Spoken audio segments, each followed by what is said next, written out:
So I'm standing in my kitchen yesterday and it's quiet. Not like scary quiet where someone's drawing on the wall with a Sharpie, just quiet. And I can hear them, both of them playing in their rooms, playing some made up game about, I think they were running a vet clinic for stuffed animals. There were rules, there was a waiting room. One of them was doing a voice like a receptionist.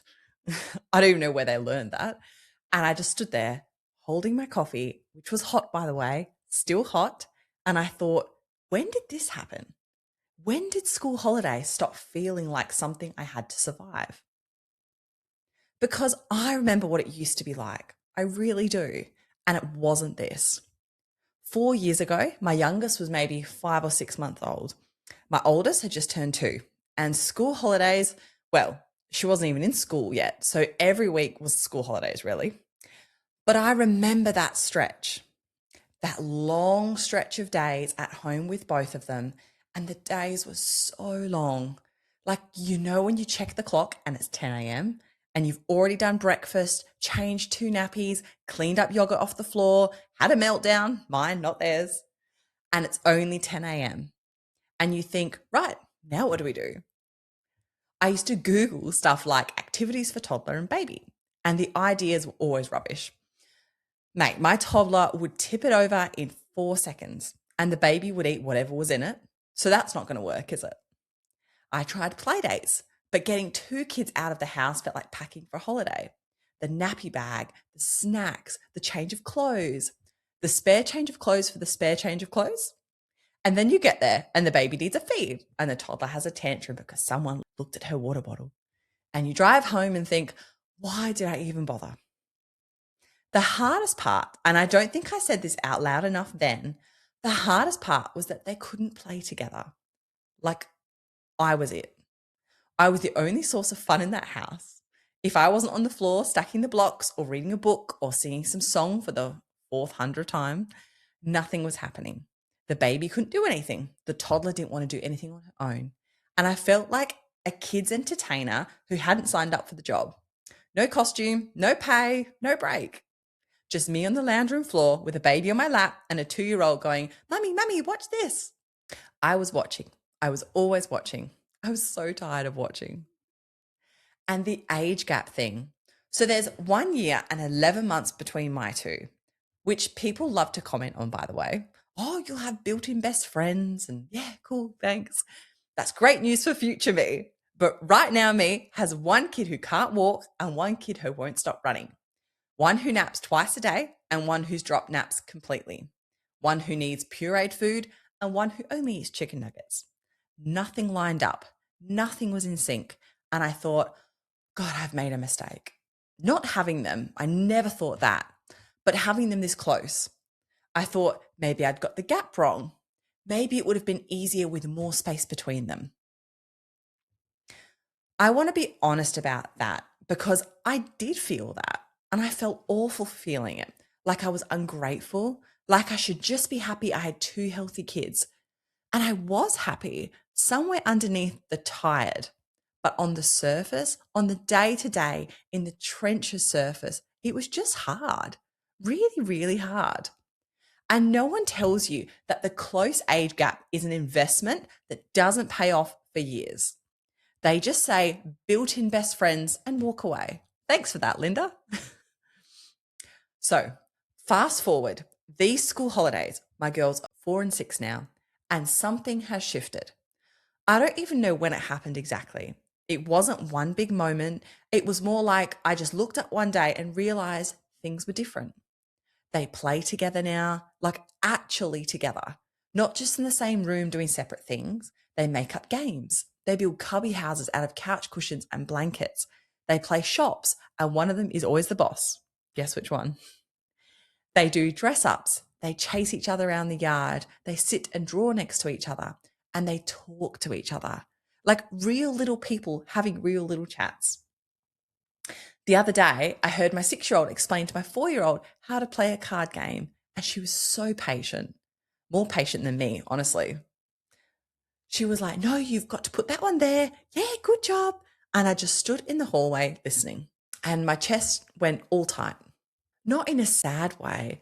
in a, oh my God, they actually like each other way.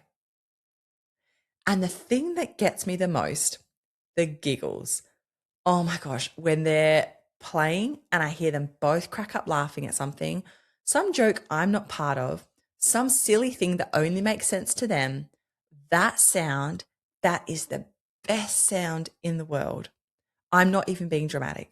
There is nothing that comes close to hearing your kids laughing together. It hits different.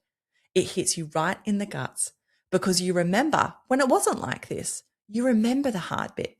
And now you're standing in the kitchen with a hot coffee and they're laughing in their rooms and you think, oh, this is what they meant.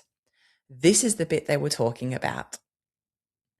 Now, I'm not going to sit here and pretend it's all giggles and vet clinics because it's not. They still fight. Oh my God, they fight. Yesterday, they argued for 10 minutes about who got to hold the TV remote. No one was even watching the TV. They both just wanted to hold it. My 4-year-old screamed, "That's not fair," about 6 times. My 6-year-old did that thing where she goes really quiet and gives you the look. You know the look. The one that says, "I'm right and everyone else is wrong." She gets that from me, probably. And there are still days where they bicker from morning to night, where I think, okay, maybe the built-in best friends thing was a lie after all. But those days are less and less now, way less. The balance has tipped. More playing, less screaming. More giggles, less, "Mom, she touched my stuff." And I'll take that. I think what I really want to say with this episode is if you're in the early bit right now, the bit where the days are long and no one plays together and you're the entertainment and the referee and the snack machine all at once, I see you. I was you. Like not that long ago, 4 years, that's it. 4 years ago, I was crying in the bathroom because both kids were crying in the lounge room and I didn't know who to go to first. And now I'm drinking hot coffee while they run a pretend vet clinic. That's a big shift in not a lot of time. And I'm not saying this to be like, just wait, it gets better, because I hated when people said that to me. When you're in it, you don't want to hear it gets better. You want to hear this is really hard and you're doing a good job. So this is really hard and you're doing a good job. But also, selfishly, I just wanted to talk about this because I'm in it right now, the good bit, and I don't want to forget it. I don't want to just let it pass without saying it out loud. This is really, really good. The close age gap nearly broke me in those early years. I'm not going to sugarcoat that. 2 in nappies, 2 who needed me for everything, 2 who napped at different times, 2 different car seats to wrestle with. It was relentless. But now they're at the age where they want the same things. They watch the same shows. They like the same games. They can both swim. So the pool is actually fun and not a stress nightmare. They ride their bikes together. They want to go to the same places. And now they've got each other. They've always had each other, I guess, but now they know it. My 6-year-old said to me the other day, completely out of nowhere, "Mum, I'm glad I have a sister." Just like that, while she was eating toast, didn't even look up. And I said, "Yeah, why is that, sweetheart?" And she said, "Because she's funny and she plays with me." Done. That's it. I'm done. That one sentence made every hard day worth it. Every long morning, every tantrum in the car park, every time I thought I was getting it all wrong. She's funny and she wants to play with me. So yeah, these school holidays have been good, really good. Not perfect, not Instagram good, but real good. Hot coffee good. Giggles from their rooms good. Sitting on the couch for 5 whole minutes good. And I just wanted to come on here and say that because I spend a lot of time on this podcast talking about the hard stuff, the mess, the guilt, the doubt, and all of that is real and it matters. But this is real too. This bit where your kids play together and laugh together and you get to just watch, not as the entertainer, just as their mum, watching them be best little mates. If you've got a close age gap and you're in the thick of it, hang on, not in a cheesy way, in a I've been where you are and I promise you this bit, it's coming your way. It's coming.